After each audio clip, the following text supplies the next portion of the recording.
Let's work. Turn it down and listen to the experts. Gotta give a shout to the Talking Junk Network. Showing love, hosting battles, playing dope joints. The break room topics always staying on point. Never disappoint. We'll never need a makeover. We here for the takeover like Jehovah. Talking Junk Break Room Takeover on the podcast. Dropping bomb facts on demand like Comcast. Now drop a comment whenever they're going live. Hit the YouTube channel right now and go subscribe. Peace. Talking Junk Network, where entertainment lives.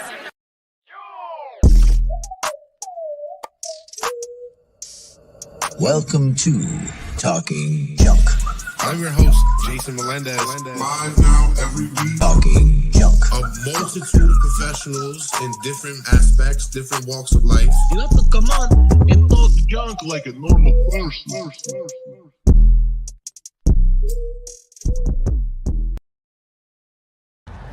Let me tell you guys about these new Dizzle edibles. Now, I know you probably heard of the drink, and just like the drink, these edibles are the truth. I'm typically a smoker, and I usually like to do it before I drive to take some of the angst off this LA traffic. But with these edibles, I don't even think about rolling up. I don't have to worry about the aroma when I get out of the car, my eyes being red. I just pop in one and I'm good to go. I'm feeling happy and ready to just take on my day. Each edible comes with 25 milligrams. You get 10 in a package, which is more than enough because, again, all you need is one and it'll get you right.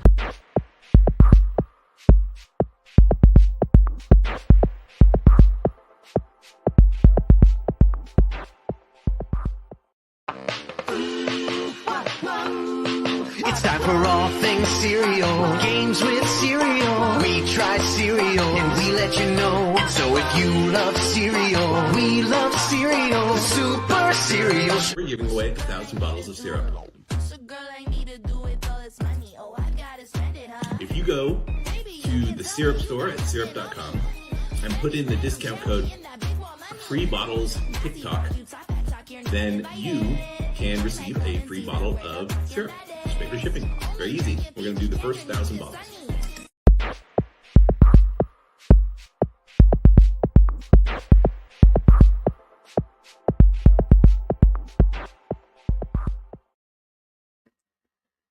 Welcome to Talking Junk, the podcast that merges extraordinary with the ordinary, the profound with the absurd, and the meaningful with the outright ridiculous.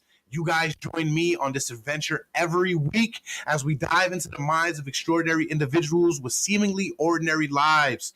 From quirky talents to jaw-dropping stories, we all navigate this whimsical world of human uniqueness and find the humor in every corner together. So let's embark on this next episode and bring on the guest for tonight. She is amazing. She's wrote books under many different pseudonyms. She is well-versed in nursing. I believe she has her master's. She is very versed in catfishing and the AI agenda. So let's just bring her on. Mariquita Joy, how are you doing tonight? Hey, how are you? Thanks for having me. No, the pleasure is all mine. I appreciate you coming on. Now, how did you go from nursing to being an author, or did it kind of come hand in hand together? Actually, I had one of those aha moments. I think we've all had that COVID moment.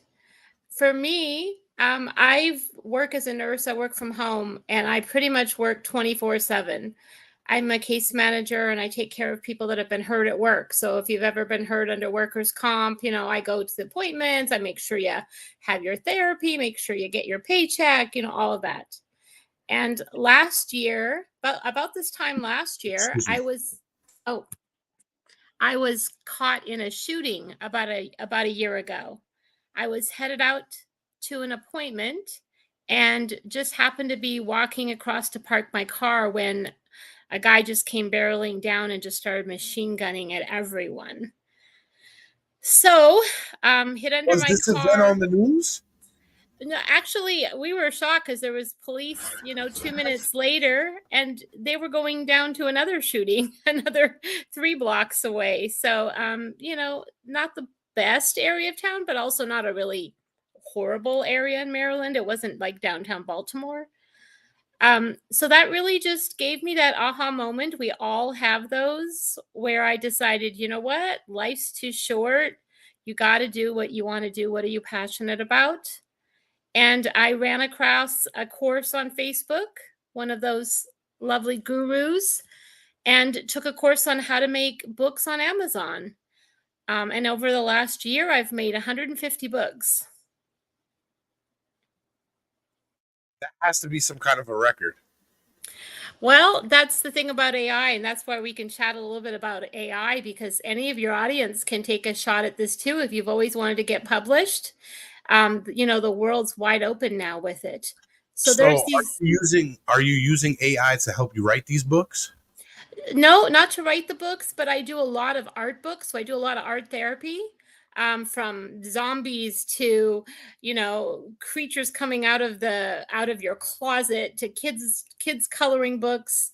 You can make a coloring book with AI in about half an hour and have it on Amazon within 2-3 hours. Really easy to do, and it has a great profit margin. So it's a lot of fun. It's kind of like my wind down. Instead of having a glass of wine, I like to get on my app, or maybe, guys playing their video games.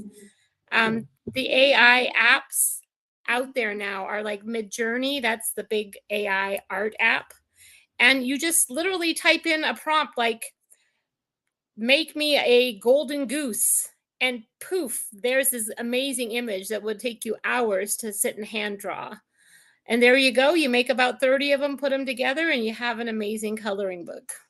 Now, do you have to then make the drawing or the piece of art that you get from the AI? Do you have to then make it black and white? Nope. It allows you to generate it with black and white commands.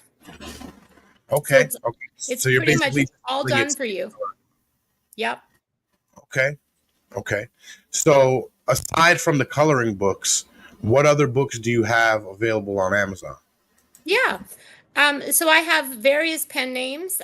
Right now, I just launched my second novel. And so one of the things that you can do if you want to get published quickly and you've always wanted to write that book is there are apps out there for subcontractors. So Fiverr, for an example, is one of those big, global apps, right? So you put together what it is you want in your book and your chapter outline, and then you find a great writer on Fiverr. You pay them maybe $500-800, and they write the book for you. So some of my books I get ghostwriters to do for me, and then I just go through it, make sure it's exactly what I want to say.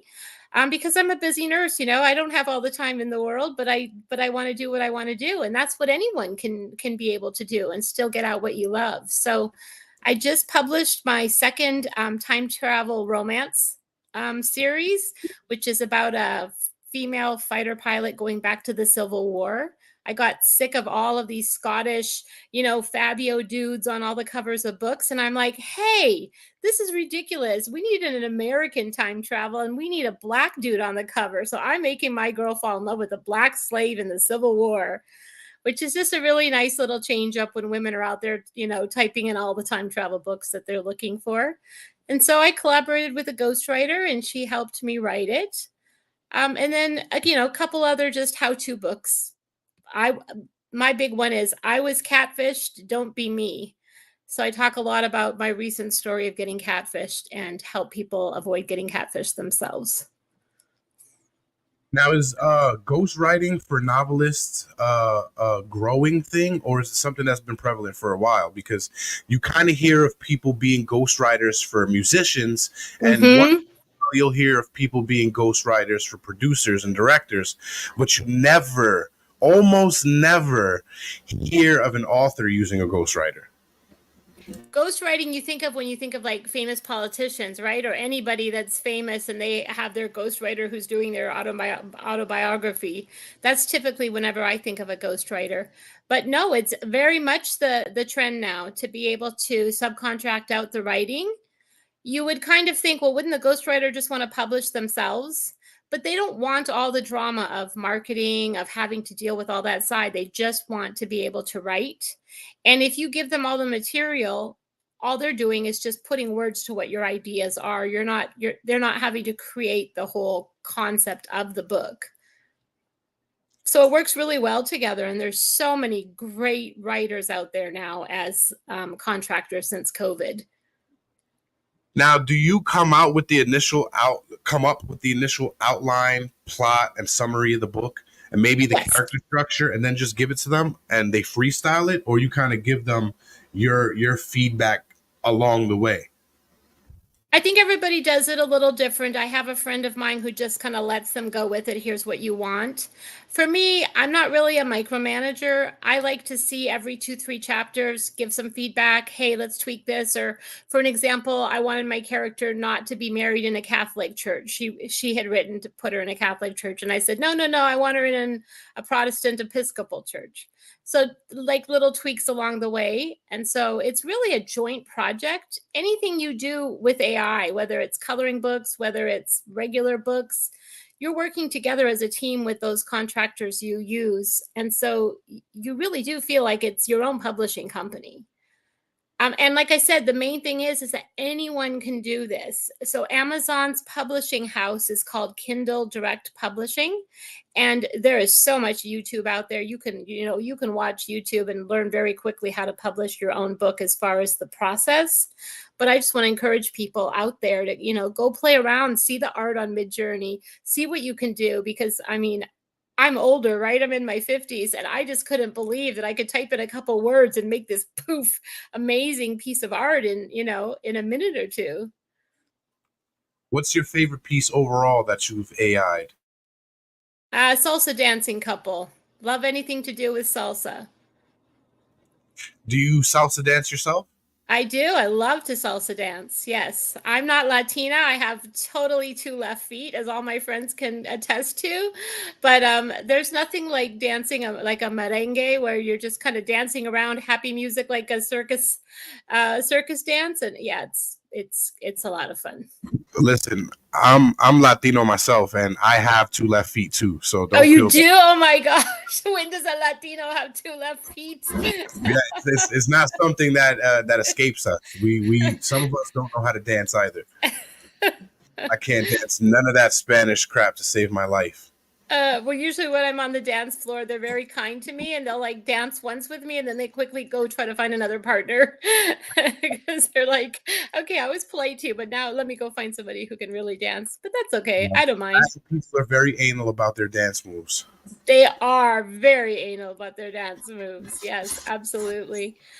So I think one of the things that's coming up with AI is I'm just trying to start the trend, is I'm just launching a website called Timeless Romantic Images. So all the women that make romance books, they're looking for pictures to put on their covers, right? Of all the old Scottish dudes and all of that kind of stuff. And there's not enough out there. So the first book I wrote, I went and got a photo off of Adobe or wherever you go get your stock photo, had put it on my book, and then I find a week later somebody else's romance book with my same picture on it, because they're all stock photos. And Right. So I thought, man, that sucks. Like, here's a competitor's novel and she's got my same picture on it.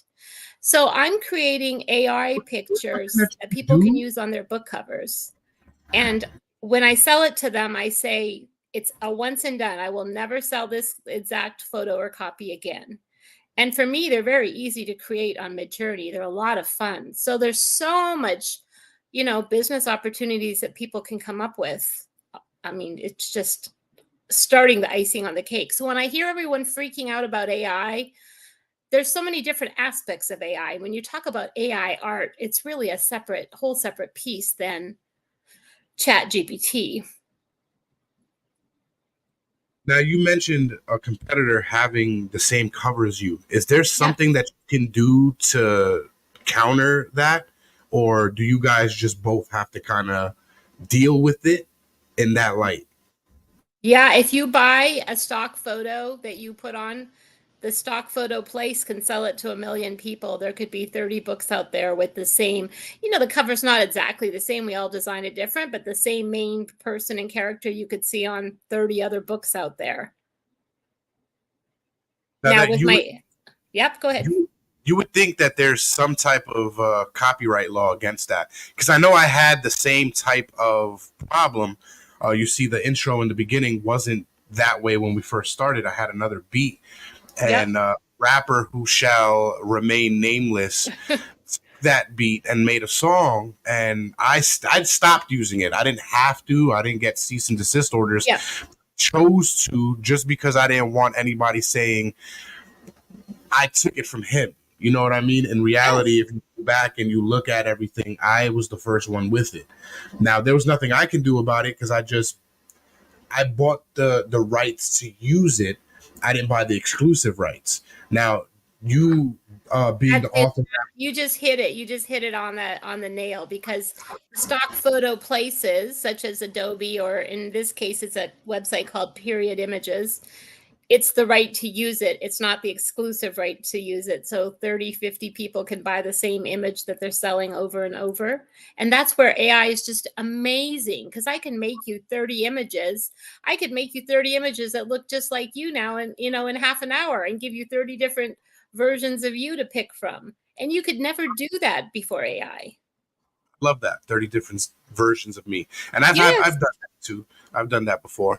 But you know what is very, very exclusive in its own right. And in a way it's not, because I'm not the only one with it. No copyright involved. However, it brings everybody joy. It's a word from our sponsors. Absolutely.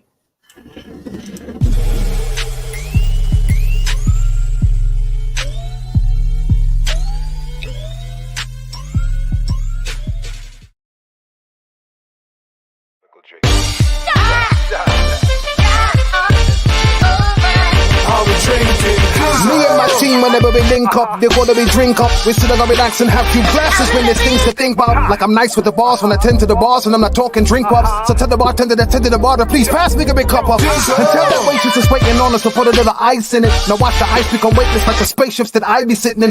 No wait and listen, no, they're waiting for that tropical twist that'll tickle your taste buds. Now taste some. Now I insist it's the drizzle.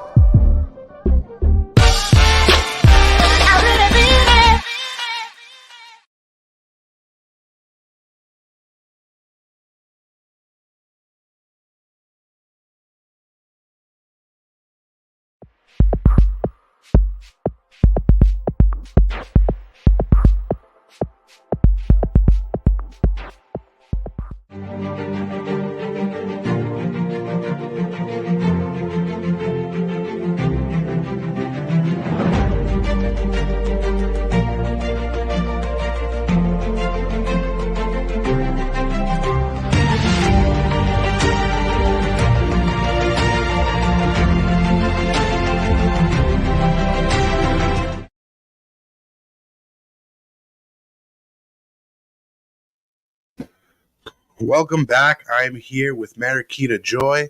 How are you doing tonight on this episode? Are we making you feel comfortable enough? Are you getting everything out the way you should? Hoping so, absolutely. Good. Well, let's take a deep dive into your website real quick. Now, this is where we could find all of your books, including your coloring books? Absolutely. Just on the secret side, my coloring books, my pseudonym is my cat's name. So all my coloring books are written by Lexi Lou, which is the name of our cat. That's a pretty good pseudonym name. This is my most recent novel that just came out, Touching Back Time. And so that's a nice cover. Yeah, so that's all me, that's all AI. So I use like a cover company that puts it together, but every single one of those images I made separately with Midjourney. Okay. So you kind of do what we do here, except you use AI for it. Yep, absolutely. And then I let the graphic designer put it together once I create all the pieces. The pieces. Like take a look at Dracula. See that Dracula book? I'm so proud of that image. So it's beautiful. Yeah, so it's the regular Dracula book, but we added study guides to it. So Amazon allows you to sell public domain books as long as you change them up a little bit. Public domain books are books that have lost their copyright after being around for 100 years. Right. No, I'm familiar with public domain stuff because we were thinking about using a couple public domain songs. Yeah, exactly. Well, I just said it so the audience knows what exactly that means. But yeah, like my Count of Monte Cristo, I love the public domain covers. They all turned out really cool. Now, how much do you have to tweak these books in order to sell them in your likeness? To tweak the public domain books? Yes. Yeah, all you have to do is add something different to it. So the book itself is the same book. The Dracula book would be one you'd read in any other book from 1800s. And what we did is we added study guide questions after every chapter. And that's considered changing the book up enough that Amazon then allows you to sell it. Or you might add some pictures, or you might add a biography. But in my case, we just added some study guide questions so that students could use the book with it already built in instead of having to use like a cliff note or something. That's amazing. That's amazing. Now there aren't many people that know about these tips and tricks. So it's great that you decided to come on and give us this insight, because now I'm thinking about going to public domain and just, so in theory, from what you just said, I could just take a public domain book. I can go to the AI generator and I can create the artwork to put inside this book. Yep. All for free. All for free. On Amazon and make money off of it. Absolutely. Yes. So Gutenberg Press is the name of the website that has every public domain book that ever exists. It lets you free download it. You can add whatever you want to add into that, whether it's, pictures or in a cute little bio. Go make your own AI cover using Midjourney, and boom, you haven't spent a dime. Wow. I am going to be on my way to be a AI author in no time. I'm going to start this week. The main thing you want to do if you want to do public domain is you want to use this app called Publisher Rocket, and it helps you to figure out how competitive is the book that you want to do. So for an example, like, you don't want to do, like Dracula and so on. Those are pretty competitive, right? There's probably 200 versions out there. Right. So unless you're going to make a really killer cover, Amazon might put your book on like page number 20. So try to pick one that people want, that you can see they downloaded a lot on the free domain site, but that isn't going to be so competitive that your copy will never get seen. And if it is competitive, you got to make sure you stand out. Yes, exactly. You've got to make sure you stand out. You see my covers for my public domain. They really stand out. And I try to put videos out about them all over Facebook groups to really highlight those. Now, you don't get to make as much money because Amazon only pays you 30% because it's a free book, right? They're like, hey, well, I'm not going to pay you 70% on the book that's free. But so what? It's free money. It's free money. Every time somebody hits that, it's, cha-ching, cha-ching, there's a Starbucks coffee for me. So. Okay, I can see that. Every ching puts a little bit of gas in your car. Exactly. Yeah. Yep. And all it required was a tiny bit of sweat equity, nothing more than that. So, in a way, it's like catfishing. Mm-hmm. Tell me about that. So you're actually getting the person to buy your book thinking that there's something in there that hasn't been done before, just because you're getting them to judge a book by its cover. If they're like, hey, I really love that cool Dracula. I'm a Dracula freak and I think that cover looks cooler. I need to have that on my shelf. Okay, great. Right. Same book, it just has a pretty cover. Now, you're a self-proclaimed what was it, online dating, or was it dating over 50 expert? Well, let's say dating over 50 expert. Well, I mean, how not to date over 50, I guess, is a better way to say it, since I had such a horrible catfish situation happen that I decided to write a book about it. Now, how many catfishing situations did you have happen to you?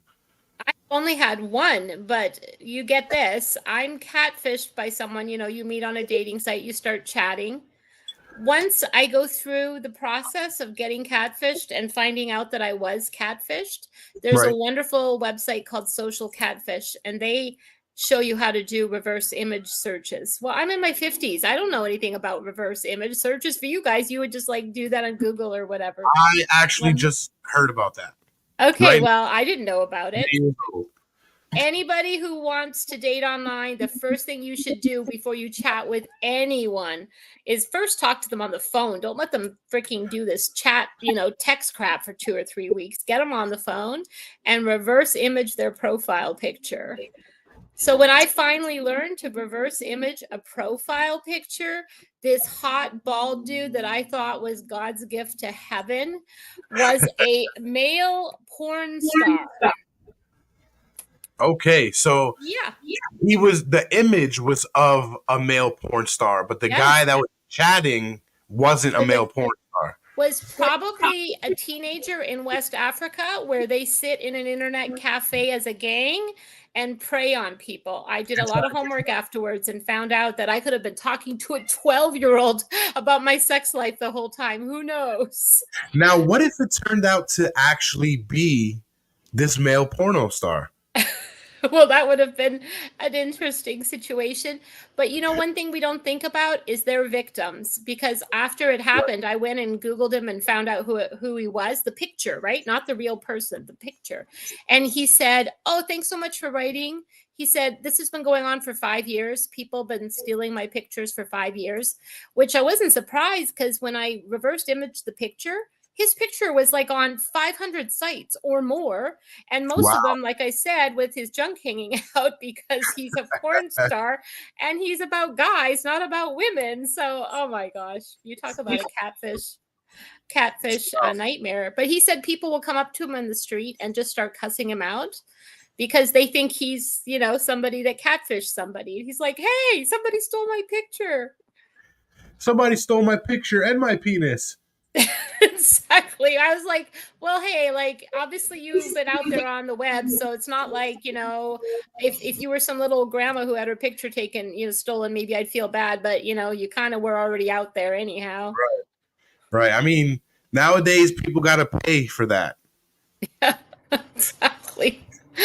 I was like, oh, and he doesn't even like women. Oh my gosh, the picture was so pretty. But anyway, so this dude told me that he went to Europe on a business trip. Then he's texting me that he's sick with COVID, that he had to get taken by ambulance in Belgium or wherever the hell he was. And he shows me a picture of himself in a hospital gown with an IV in his arm. Who the hell photoshops an IV in their arm to be trying to reel in a catfish? So he photoshopped the IV. Well, he must have, because it was the same hot dude with a hospital gown and an IV in his arm telling me how he had COVID. So now, how many times were you catfished? Yeah, so he talked to me for about 3 months, maybe 2.5, 3 months. And then he finally put out that little hook, right? Because they're all about trying to reel in bucks. They're all trying to catch you for some money. So his little line was, "Oh, while I'm here in Europe in the hospital bed, would you be able to pay for some storage fees for me for some stuff I have back home in Baltimore?" And I was like, there it is, right? But I didn't even think I was catfished yet. I just thought he was some loser dude. And I was like, hey, I don't date losers. You ask me for money, you're done. Then I figured out, hey, he wasn't just a loser dude. He was worse than that. Right. If he was a porno star, he wouldn't have needed to ask you for money. But this is what I don't get about catfishing. There's celebrities right now that are being catfished, and people are devastated and irate when they see these people in person, and they don't even know what's happening. I'm an avid wrestling fan, and I think it was maybe a year or two ago, it happened to a wrestler. This guy jumped the rails and tackled the wrestler, tried to beat his ass because online somebody used his likeness to take all of this guy's money. Now, I don't understand why you wouldn't put 2 and 2 together. Like, this guy's making millions of dollars in this company. Why the fuck does he need my money? Well, That's exactly where it kind of hit home when I talked to the actual porn star dude. I was like, oh my gosh, I didn't even think that somebody be wanting to come and chew you out a new one because of your likeness, right? It's But like you didn't know at the time not he the was a same porno star, person. right? Right. No, I had no idea till I found out, till I talked with him later. So somebody went after the wrestler thinking that because they used his likeness that guy somehow is a scammer. Yeah. He jumped the guardrail and he tried to put the beats on him. It's really hard to break the difference down between the picture face you're talking to and the voice behind, the man behind the curtain. Think of old Wizard of Oz days. It's hard to separate those mentally. Right, because your imagination can run wild, but yes, I mean, there's a fine line between what the hell am I doing and what the fuck am I doing? You know what I mean? It's you can't think that it's that easy sometimes because the world's not like that anymore. And if you're ever thinking of giving a penny to anyone you've never met, that's when you just need to think like, listen, like I have plenty of aunts and uncles or whoever that might be asking me for money. Would I ever give them money in real life? No, I'd like go get a job. But somebody online asks you for money, all of a sudden you have a sob story and you're like, oh, let me wire him some money. I'm like, dude, that's when you guys got to realize, like, don't go there. Nobody's that bad off that they need to hit you up for cash. Right. And nowadays, it's not just reserved for dating and money scams through that nature. It's also with goods too. You have to watch where you buy things. Facebook Market, Craigslist. If you try to buy something online and they don't go through the traditional means of payment, you can certainly be taken for all your money. Nowadays, you can't even trust the kids on the side of the road to give you water, because if you use your digital payment, they're taking thousands of dollars from your bank account. Interesting. See, this really all just ties into scams. However we want to say catfish scams, whatever. The bottom line is they're all scams. I'm broke. Joke is on them. Yep, absolutely. So I don't want to see anybody get into that situation, especially folks that are just wanting to start dating over 50 and haven't ever been exposed to the horrible world of dating apps. Man, they suck. Now, your catfishing book, does it kind of outline steps to take to try to prevent being catfished? Yes, it also talks about where you can go to report it if you were, and what different government agencies are out there as well, because there is definitely some places you can go to report it, especially if you've lost money. And then I also just talk a lot about the psych aspect of it. When that person disappears, like the minute I confronted him, there wasn't any like, oh, I'm sorry, or sweetie, or whatever. It was just poof, right? Because he knew I caught him. And all of a sudden, that person you've been chatting with forever, like every 5 minutes you're talking to this person, is just gone. And I mean, it almost feels like, your significant other just got hit by a car and they're just gone. Right. You're and being really taken advantage of. Yeah, it takes some time to get over that. And people need to realize that it's not just a joke, it really feels emotionally almost like somebody who's in a domestic violence and they keep going back to their abuser because it's really hard for them to break that connection. It's very similar. And I think there's people out there getting catfished and know they're getting catfished and they still don't want to break it off because they're enjoying the company too much, even if it really is a 12-year-old and not a 40-year-old. Some motherfuckers out there getting catfished by the person living right next to them, right in the bed next to them.